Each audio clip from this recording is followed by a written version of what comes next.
ফিরে এলাম আমি অপরাজিতা, গল্প সমাহার বাই অপরাজিতা চ্যানেল থেকে। নিশ্চয়ই সবাই ভালো আছেন। এই বৃষ্টি স্নাত দিনগুলো, রাতগুলো নিশ্চয়ই সবার খুব আনন্দময় হয়ে কাটছে। আজকে পড়ছি হুমায়ুন আহমেদের জনপ্রিয় উপন্যাস এইসব দিনরাত্রির সপ্তম পর্ব। আশা করি সবাই সঙ্গেই থাকবেন। শফিকের দিন শুরু হলো খুবই খারাপভাবে। বড় সাহেবের সঙ্গে কোনো কথা হলো না। তিনি জানিয়ে দিলেন আজ অত্যন্ত ব্যস্ত, অফিসের কোনো ব্যাপারে নাক গলাতে চান না। দুপুরবেলা শফিক রাজশাহী থেকে শাশুড়ির একটা চিঠি পেল। তাকেই লেখা। বিলুর একটি ছেলে হইয়াছে গত বুধবারে রাত 8টায়। ছেলে ভালো আছে, কিন্তু বিলুর অবস্থা খুবই খারাপ। তাহাকে রাজশাহী সদর হাসপাতালে ভর্তি করা হইয়াছে। বেশ কয়েকবার রক্ত দেওয়া হইয়াছে। আমি কি করিব কিছুই বুঝিতে পারিতেছি না। জামাই ফরিদপুরে, তাহারও কোনো খোঁজ নাই। বাবা, তুমি কি নীলুকে সঙ্গে নিয়া একবার আসিবে? আমার মন বলিতেছে বিলুর দিন ফুরাইয়াছে। বিরাট চিঠি। শফিক চিঠি হাতে দীর্ঘ সময় চেয়ারে বসে রইল। নীলুকে আজ রাতের কোচেই পাঠানো দরকার। সঙ্গে কিছু টাকা পয়সাও দিয়ে দেওয়া দরকার। টাকার জোগাড় করা যায় কিভাবে? বন্যার বাসা খুঁজে বের করতে বেশি ঝামেলা হলো না। সুন্দর ছিমছাম 1 বেডরুম অ্যাপার্টমেন্ট, বসার ঘরে বেতের সোফা, দেয়ালে জল রং ছবি, মুগ্ধ হবার মতো সাজসজ্জা। নীলু মুগ্ধ হয়ে গেল। সুন্দর সাজিয়েছিস বন্যা। আমি সাজাইনি, ও সাজিয়েছে। আর সব গেস্ট কোথায়? এসব দিকে আমার ঝোঁক নেই। আর সব গেস্টরা কোথায়? তোকে এবং তোর বরকে ছাড়া আর কাউকে বলিনি রে। তাও তুই এলি একলা। এটা ভালোই হলো। আমার বরের সঙ্গেও আমার ঝগড়া হয়েছে। ও সকালবেলা ঘর ছেড়ে চলে গেছে। এখন আমরা দুজনে মিলে গল্প করব। রাতে ভাত খেয়ে তারপর যাবি। ঝগড়াটা হয়েছে কি নিয়ে? Regular feature, personality clash. ও চায় আমার বাচ্চা কাচ্চা হোক, চাকরি ছেড়ে দিয়ে আমি ঘর সংসার করি। তুই বাচ্চা কাচ্চা চাস না? এখন চাই না। ও চাইলেই আমাকে বাচ্চা পেটে ধরতে হবে নাকি? পুরুষদের কথা মতো সারা জীবন চলবো আমরা? আমাদের কোনো অনিচ্ছা ইচ্ছা কিছুই নেই? আমরা বানের জলে ভেসে এসেছি? তুই এত রেগে যাচ্ছিস কেন? রাখবো না কেন, নিশ্চয়ই রাখবো। মেয়ে হয়েছি বলে কি আমরা মানুষ না? বাদ দে এসব, তোর কথা বল। বরকে নিয়ে এলি না কেন? ওর কি যেন একটা কাজ পড়েছে রে, টঙ্গী যেতে হবে। আর তুই বিশ্বাস করে বসে আছিস? তোকে বুঝ দেওয়ার জন্য বলা, কাজ টাজ কিছুই নেই। স্ত্রীদের কারণে কিছু করবে না, এটা হচ্ছে পুরুষদের মোটো। ওদের আমি হাড়ে হাড়ে চিনেছি। সমগ্র পুরুষ জাতিটার উপর তুই রেগে আছিস। তা আছি। তুই বস, চা বানিয়ে আনি। রাতে কি খাবি বল। রাতে কিছু খাবো না। একা একা এতদূর যেতে পারবো না তো, এজন্য। একা যেতে হবে না, আমি পৌঁছে দিয়ে আসবো। ভয় করবে না তোর? আমার এত ভয়টাই নেই। খুব সাহস তোর। হ্যাঁ, খুব। একজন পুরুষ যদি রাত 10টায় হেঁটে হেঁটে বাড়ি ফিরতে পারে, তাহলে একজন মেয়েও পারে। থাক, এত সাহস দেখানোর দরকার নেই। বাসায় ফিরতে ফিরতে নীলুর সন্ধ্যা হয়ে গেল। বন্যা সঙ্গে আসতে চেয়েছিল, নীলু রাজি হয়নি। বন্যার স্বামী জহুর সাহেব চলে এসেছেন ততক্ষণে। বন্যা তাকেই বলল, তুমি নীলুকে পৌঁছে দাও না, বেচারি একা একা যেতে ভয় পায়। একটা বেবি ট্যাক্সি নিয়ে চলে যাও। কি সর্বনাশের কথা! অচেনা পুরুষ মানুষের সঙ্গে সে বাসায় ফিরবে? নীলু আঁতকে উঠে বলেছে, কিচ্ছু লাগবে না, আমি চলে যেতে পারবো। ঠিক তো? হুম, ঠিক। ভয় পাবি না তো? না। নীলু ভয় পায়নি। তার মতো একা একা অনেক মেয়েই যাচ্ছে। তাছাড়া মাত্র সন্ধ্যা হয়েছে। বাসার কাছাকাছি এসে মনে হলো শফিক খুব রাগ করবে। শুধু শফিক না, তার শাশুড়িও রাগ করবেন। আর শাশুড়ির রাগ মানেই হচ্ছে ভূমিকম্প। কি যে অবস্থা হবে কে জানে। কিন্তু আশ্চর্য, কেউ কিচ্ছু বলল না। সন্ধ্যা পার করে বাড়ি ফেরা যেন তেমন কোনো অস্বাভাবিক ব্যাপারই নয়। শফিক বলল, তাড়াতাড়ি একটু গোছগাছ করে নাও তো নীলু। নাইট কোচে রাজশাহী যাবে। তোমার বোনের শরীর ভালো না। নীলু আতঙ্কিত স্বরে বলল, মারা গেছে? না না, চিঠি পড়ে দেখো, অবস্থা ভালো না, তবে বেঁচে আছেন। তুমি তাড়াতাড়ি রেডি হয়ে নাও তো, রফিক তোমার সঙ্গে যাবে। টুনি? টুনি? টুনি কি করব? টুনি থাকবে এখানেই, অসুবিধা হবে না, তুমি যাও। বিলু আপা বেঁচে আছে তো? বললাম না ভালোই আছেন। চিঠিটা পড়ে দেখো। চিঠিতে সব লেখা আছে, তেমন খারাপ হলে টেলিগ্রামই তো আসতো, কি আসতো না? শফিকের কথা সত্যি না।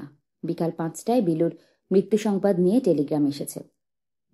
নীলুকে মৃত্যু সংবাদ দেওয়া হবে কি হবে না এই নিয়ে অনেক আলোচনা হয়েছে। শফিক খবরটা দিতেই চেয়েছিল। তার মতে খবর না দিলে সে বোনের সঙ্গে দেখা হবার আশা নিয়ে যাবে এবং যখন দেখবে বোন বেঁচে নেই তখন অনেক বড় শক পাবে। শফিকের যুক্তি অন্যদের ভালো লাগেনি। নীলু চলে যাবার পর শফিকের মনে হলো কাজটা ঠিক হলো না, তার সঙ্গে যাওয়া উচিত ছিল। সে চলে গেলে বিটা ফার্মাসিউটিক্যালসের সব কাজ আটকে থাকবে, এই ধারণাটা কি ঠিক? ঠিক না। কারো জন্যই কিছু আটকে থাকে না। স্ত্রীর দুঃসময়ে স্বামী পাশে এসে না দাঁড়ানোটা আসলেই দুঃখজনক। যে কোনো স্ত্রী এইটুকু তার স্বামীর কাছ থেকে আশা করতেই পারে, এবং আশা করাও উচিত। মনোয়ারা রাতে খাবার সময় অপ্রাসঙ্গিকভাবে বললেন, বউটা না থাকায় বাড়ি খালি খালি লাগছে। বড় খারাপ লাগছে বৌমার জন্য। এটা তার কথার কথা নয়, আসলে তিনি ঠিকমতো খেতেও পারলেন না। আটকাওয়া প্লেট খেলে সরিয়ে উঠে পড়লেন। রাতে শোবার সময় হোসেন সাহেবকে বললেন, তোমার ছেলের এমনই রাজকার্য পড়ে গেছে, বোটার সঙ্গে যেতে পারল না। যত অপদার্থ আমি পেটে ধরেছি, এই অপার্থত্যগুলোর কপালে দুঃখ আছে। হোসেন সাহেব ক্ষীণ কণ্ঠে বললেন, তুমি শফিককে বললে না কেন সঙ্গে যেতে? কেন? আমি বলবো কেন? এটা সে নিজে কেন বোঝে না? 2টা পয়সা রোজগার করে দেখে কি সে কি ভেবেছে সবার মাথা কিনে নিয়েছে, লাট সাহেব হয়ে গেছে? এয়ারপোর্টে সাব্বিরকে রিসিভ করার জন্য শারমিন একা এসেছে। রহমান সাহেবের সঙ্গে আসার কথা, শেষ মুহূর্তে তিনি মত বদলালেন। তুমি একাই যাও মা, ড্রাইভারকে বলে দাও একটা ফুলের তোড়া নিয়ে আসতে, সাব্বির পছন্দ করবে। ফুলের তোড়া নিয়ে অপেক্ষা করতে শারমিনের খুব লজ্জা করছিল। ফুল টুল নিয়ে আর কেউ আসেনি, সে একাই এসেছে। অনেকেই ঘাড় ঘুরিয়ে তাকে দেখছে, কি ভাবছে তারা মনে মনে কে জানে। 9টার সময় প্লেন আসার কথা, সেটা এলো 11টায়। কাস্টমস সেরে বেরুতে বেরুতে সাব্বিরের 2টার মতো বেজে গেল। সাব্বিরের স্বাস্থ্য অনেক ভালো হয়েছে দেখলাম। শীতের দেশ থেকে আসছে বলেই বোধহয় লালচে ভাব গালে, মাথা ভর্তি চুল এলোমেলো হয়ে আছে। তার আচার আচরণে একটা ছটফটে ভাবও আছে। শারমিনকে স্বীকার করতেই হলো সাব্বির অত্যন্ত সুপুরুষ। এরকম সুপুরুষদের পাশে দাঁড়াতে ভালোই লাগে। শারমিন হাসি মুখে বলল, এই নিন আপনার ফুল। ফুল? ফুল কি জন্য? এতদিন পর দেশে ফিরেছেন তাই। সাব্বির ফুলের তোড়া হাতে নিয়ে বিরক্ত স্বরে বলল, আমার দেশের বাড়ি থেকে কেউ আসেনি, কাউকে তো দেখছি না। চিঠি দিয়েছি, টেলিগ্রাম করেছি, হোয়াট ইজ দিস? শারমিন কিছু বলল না। সাব্বিরের দেশের বাড়ি কারোর সঙ্গে তার পরিচয় নেই। দেশের বাড়িতে সাব্বিরের তেমন কেউ নেইও। এক চাচা আছেন যিনি তাকে পড়াশোনা করিয়েছেন। বড় এক বোন আছেন জামালপুরে, তার সঙ্গে শারমিনের কয়েকবার দেখা হয়েছে। সেই এয়ারপোর্টে আসেনি, এলে দেখা হতো। সাব্বির বলল, মা আসেননি? না, উনি তো ঢাকায় নেই। কোথায়? জামালপুরে মেয়ের কাছে আছেন। জামালপুরে কবে গেলেন? আমি তো কিছুই জানি না। গত মাসে গিয়েছেন।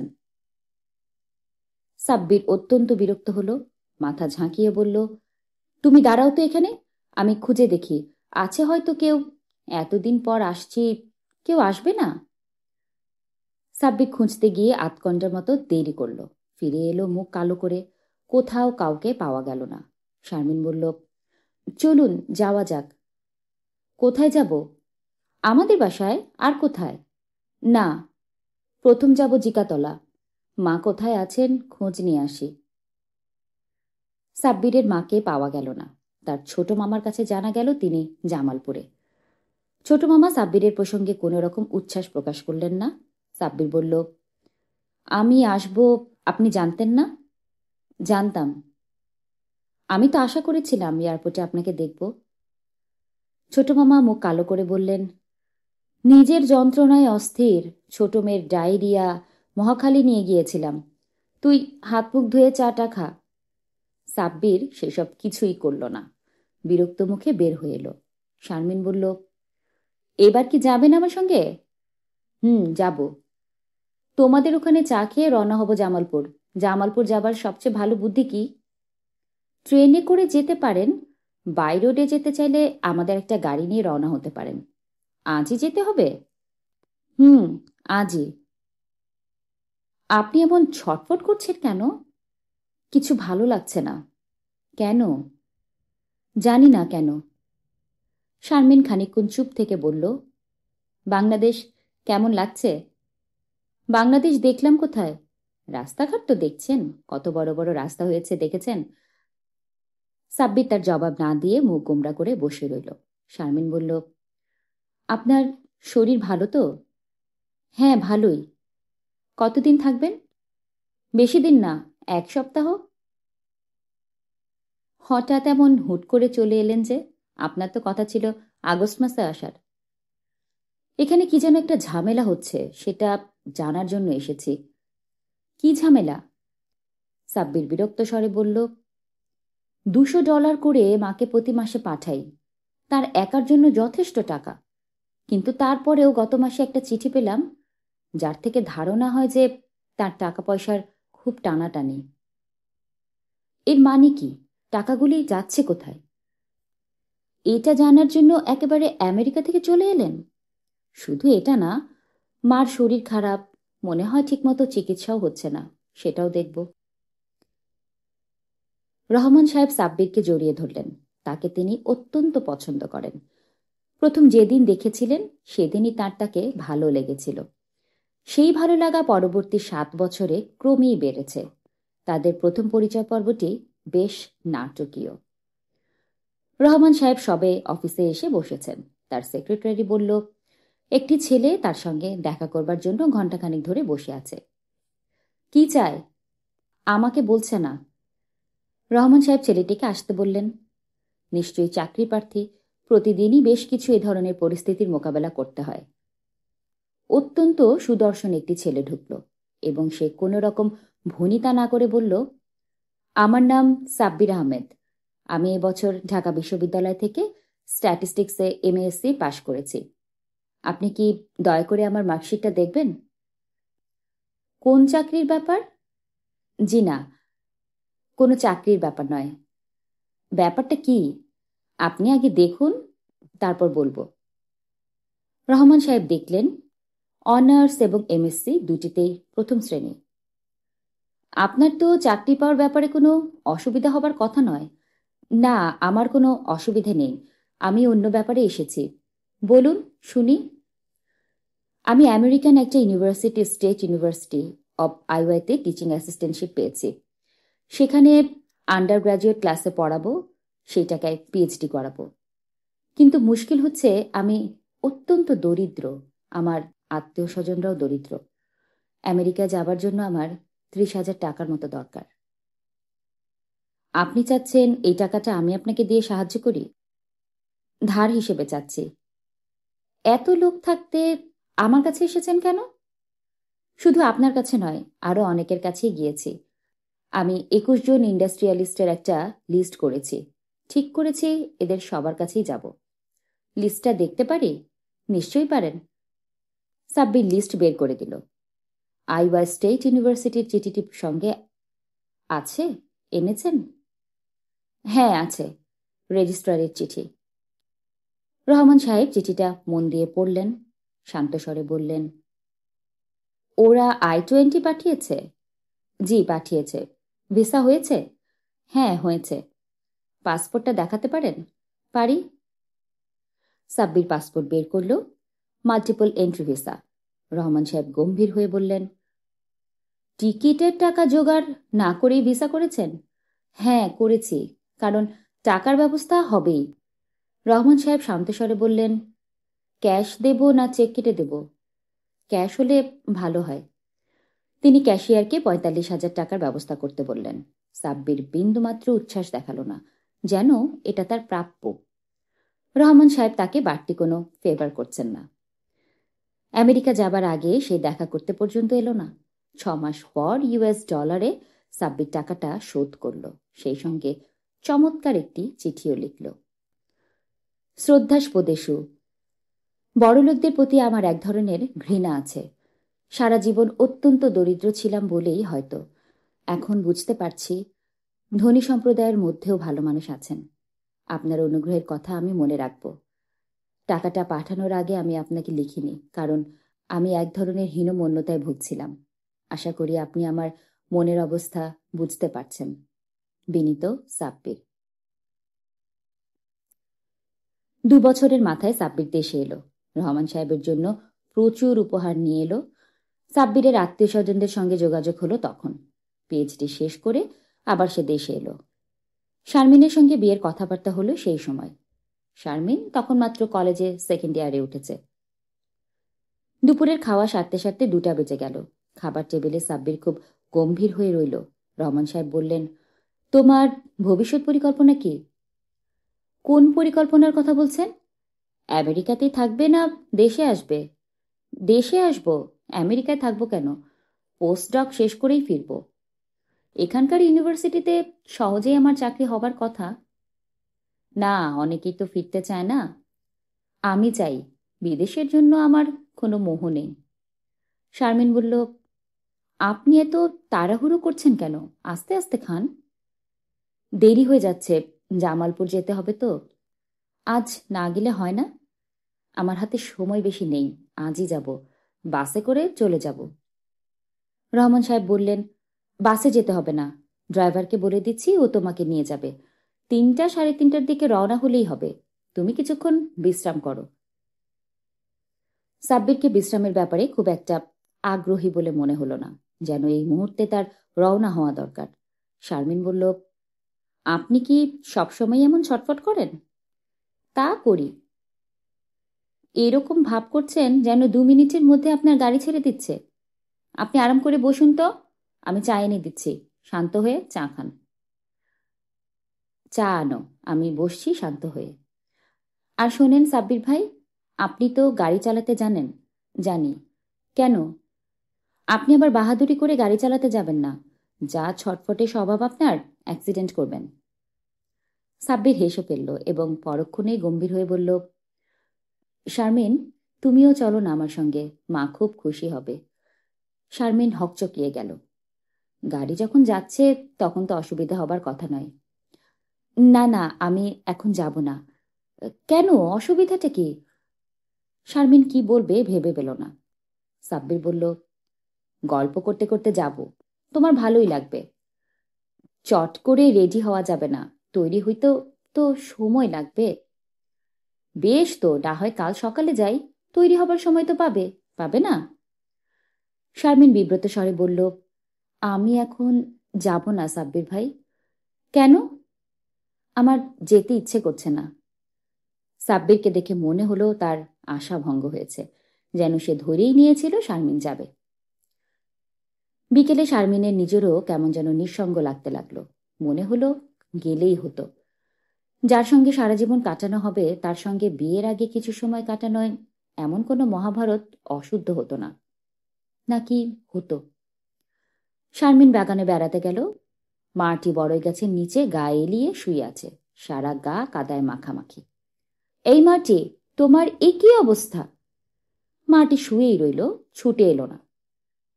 ওর শরীর ভালো নেই। শরীর ভালো থাকলে এভাবে শুয়ে থাকতে পারত না। ডাকা মাত্র ছুটে আসতো। শারমিন তীক্ষ্ণ কণ্ঠে ডাকল, জয়নাল, জয়নাল। জয়নাল অল্প কিছুদিন হলো চাকরিতে যোগ দিয়েছে। তার আসল কাজ হচ্ছে মার্চের দেখাশোনা করা। একটি কুকুরকে দেখাশোনার কাজ তার কাছে খুব অপমানজনক মনে হয়েছে বলেই বোধহয় সে কখনো মাটির ধারে কাছে থাকে না। আজও ছিল না। শারমিনের গলা শুনে সে ছুটে এলো। মাটিকে গোসল করিয়েছিলে? জি আফা। ওর গায়ে তো ময়লা কেন? কাদার মধ্যে খালি গড়াগড়ি করে, কি করবো আফা? যাও, আবার ওকে পরিষ্কার করো। মাটি, উঠে আয়। মাটি উঠে এলো না, ঝিমুতে লাগলো। জয়নাল বলল, এ আর বাঁচত না। আফা, বুঝলেন? বুঝলে কি করে? লেজ নাইমা গেছে, দেখেন না? লেজ নামলে কুত্তা বাঁচে না। জয়নালকে খুব উল্লসিত মনে হলো, যেন সে একটা সুসংবাদ দিচ্ছে। জয়নাল, জি আফা। কাল ভোরেই ওকে ডাক্তারের কাছে নিয়ে যাবে। জি আচ্ছা। খাওয়া দাওয়া করছে ঠিক মতো? জি, করতাছে। রাতের খাবার কখন দেওয়া হবে? সন্ধ্যাবেলা। আমাকে খবর দেবে তখন, আমি দেখব ঠিকমতো খায় কিনা। শারমিনের অত্যন্ত মন খারাপ হয়ে গেল। মাটি কি সত্যি সত্যি মারা যাবে? মৃত্যুর পর পশুরা কোথায় যায়? ওদেরও কি কোনো স্বর্গনরক আছে? শারমিন দোতলায় উঠে গেল। বাড়ি এখন একেবারে খালি। বাবা গিয়েছেন মতিঝিল, কখন আসবেন কোনো ঠিক নেই। কি একটা মিটিং নাকি আছে। এসব মিটিং শেষ হতে অনেক দেরি হয়। কোনো কোনো দিন ফিরতে রাত 1টা 1:30 বেজে যায়। আজও হয়তো হবে। শারমিন কিছুক্ষণ একা একা বারান্দায় বসে রইল। কেমন যেন ক্লান্ত লাগছে। সবচেয়ে বড় কথা, কিছুই করার নেই। লাইব্রেরি থেকে একগাদা বই আনা হয়েছে, কোনোটাই পড়া হয়নি। মাঝে মাঝে এমন সময় আসে কোনো কিছুতেই মন বসে না, বেঁচে থাকা অর্থহীন মনে হয়। সন্ধ্যা হয়ে আসছে, মাটিকে খাওয়াবার সময় বোধহয় হয়েছে। শারমিন নিচে নেমে এলো এবং অবাক হয়ে দেখল রফিক বসে আছে। আরে, তুমি কখন এসেছ? প্রায় 5 মিনিট। দেখলাম দরজা খোলা, আশেপাশে কেউ নেই, চুপচাপ বসে আছি। ভালো করেছ, এসো আমার সঙ্গে। কোথায়? মাটি সাহেবকে ডিনার দেয়া হবে, আমরা দাঁড়িয়ে দাঁড়িয়ে দেখব। কুকুর খাবে আর আমি দাঁড়িয়ে দাঁড়িয়ে দেখব? এত শখ আমার নেই। তুমি খাইয়ে আসো, আমি বসছি এখানে। অসময়ে হঠাৎ কোত্থেকে এলে? রফিক গম্ভীর হয়ে বলল, এখানে এক বন্ধুর বাসায় এসেছিলাম, তারপর ভাবলাম এসেছি যখন দেখা করে যাই। বাজে কথা বলবে না, এখানে তোমার কোনো বন্ধুর বাসা নেই। তুমি আমার কাছেই এসেছিলে, ঠিক কিনা বলো? রফিক কিছু বলল না। শারমিন বলল, চা খাবে? খাবো। চায়ের সঙ্গে আর কিছু? খাবো, তবে মিষ্টি না, আমি মিষ্টি খাই না। ঘরে তৈরি সন্দেশও না। তোমাকে রোগা লাগছে কেন রফিক? ভাবিকে নিয়ে রাজশাহী গিয়েছিলাম, 1 সপ্তাহ খুব ছোটাছুটি করেছি। ভাবির এক বোন মারা গেছে, একটা ছোট্ট ছেলেও আছে তার। ছেলেটাকে নিয়ে এমন মুশকিলে পড়েছে সবাই। মুশকিল কেন? কোথায় রাখবে, কার কাছে রাখবে? এত ছোট বাচ্চার দায়িত্ব তো কেউ নিতে চাচ্ছে না। বলো কি? That's fact. তোমাদের মাটির জন্য নিশ্চয়ই 3-4 জন লোক আছে, কিন্তু এই বাচ্চাটির জন্য কেউ নেই। শারমিন কিছু বলল না। রফিক বলল, রাগ করলে নাকি? না, রাগ করিনি। তুমি বসো, চা নিয়ে আসছি। দুধ চা না লেবু চা? আদা চা, গলা খুসখুস করছে। রফিক ভেবেছিল মিনিট 10 গল্প সল্প করে চলে যাবে, কিন্তু সে রাত 8টা পর্যন্ত থাকলো। এর মধ্যে যে কবারই সে উঠতে চেয়েছে। শারমিন বলেছে, আহ, বসো না, এত ব্যস্ত কেন? রাত হয়ে যাচ্ছে, অনেক দূর যাব। যাবার ব্যবস্থা আমি করব। আজ আমার সঙ্গে ভাত খাবে? সে কি, কেন? কেন আবার কি?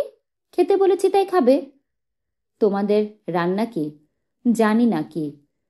তোমাদের কখন কি রান্না হয় তা তোমরা জানো না? শারমিন কিছু বলল না। খাও কিসে? রূপোর থালাবাটিতে? বক বক করবে না তো, খেতে বসলেই টের পাবে কিসে খাই। খাওয়াটা হবে কখন? একটু দেরি হবে, বাবুর্চিকে নতুন একটা আইটেম রান্না করতে বলেছি। আইটেমটা কি? খেতে বসলেই টের পাবে। এখন আমার সঙ্গে এসো, মাটিকে খাওয়ানো হবে। আসতেই হবে? হ্যাঁ, আসতেই হবে। রহমান সাহেব ফিরলেন রাত 10টায়। শারমিন একটি ছেলের সঙ্গে ডিনার খাচ্ছে এবং কিছুক্ষণ পর পর শব্দ করে হেসে উঠছে।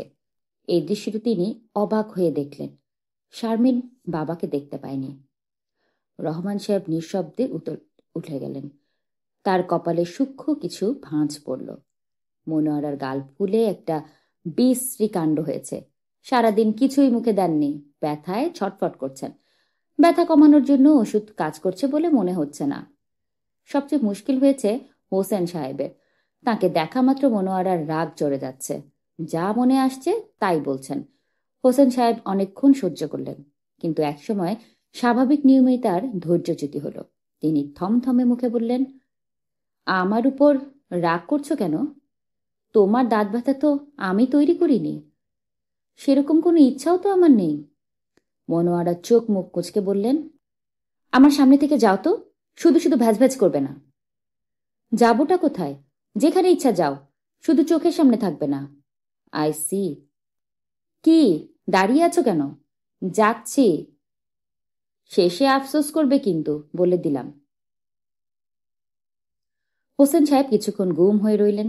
নীলু কাপড় ইস্ত্রি করছিল, তাকে গিয়ে বললেন, চললাম মা। নীলু আশ্চর্য হয়ে বলল, কোথায় চললেন? তিনি তার জবাব দিলেন না। অনেক সময় তিনি হ্যান্ডব্যাগ গোছালেন এবং একসময় সত্যি সত্যি বেরিয়ে গেলেন। নীলু খুব একটা বিচলিত হল না। হোসেন সাহেব প্রায়ই এরকম গৃহ ত্যাগ করেন। ঘন্টা দুয়েক রাস্তায় ঘোরাঘুরি করেন এবং এক সময়ে বাড়ি ফিরে আসেন। এবারও তার ব্যতিক্রম হবে না। অত্যন্ত আশ্চর্যের ব্যাপার হচ্ছে, হোসেন সাহেবের গৃহত্যাগের কিছুক্ষণের ভেতরে মনোয়ারার দাঁতের ব্যথার আরাম হলো। তিনি এক কাপ লেবু চা এবং 2 স্লাইস রুটিও খেলেন। রাতের বেলা কি রান্না হচ্ছে খোঁজ নিলেন। তারপর শাহানার সঙ্গে ছোটখাটো একটা ঝগড়া বাঁধিয়ে বসলেন। ঝগড়া বাঁধানোর ইচ্ছা তার ছিল না। তিনি বেশ স্বাভাবিকভাবেই জিজ্ঞেস করেছিলেন, তোদের রেজাল্ট বেরোতে এত দেরি হচ্ছে কেন? শাহানা গম্ভীর হয়ে বলল, আমি কি করে বলবো এত দেরি হচ্ছে কেন? আমি কি বোর্ডের চেয়ারম্যান? মনোয়ারা অবাক হয়ে বললেন, তুই এমন ক্যাটক্যাট করে কথা বলছিস কেন? একটা প্রশ্ন জিজ্ঞেস করলাম আর ছ্যাত করে উঠলি। তোর সঙ্গে কি কথাও বলা যাবে না? শাহানা থমথমে মুখে তাকালো। তিনি তীক্ষ্ণ কণ্ঠে বললেন, তোর তেল বেশি হয়েছে। কাজকর্ম নেই তো, শুধু বসে বসে খাওয়া। বসে বসে খেলে এমন তেল হয়ে যায়। এরকম বাজে করে তুমি আমার সঙ্গে কথা বলবে না তো মা। বাজে করে কথা বলবো না? না। কেন? তুই কি রানী ভিক্টোরিয়া? হ্যাঁ, আমি রানী ভিক্টোরিয়া। চট দিয়ে দাঁত ফেলে দেব। মুখে মুখে খালি কথা। এতক্ষণ পড়ছিলাম হুমায়ুন আহমেদের জনপ্রিয় উপন্যাস এসব দিনরাত্রির 6ষ্ঠ পর্ব। আশা করি সঙ্গেই ছিলেন সবাই। ভালো থাকবেন সবাই, ভালো রাখবেন সবাইকে।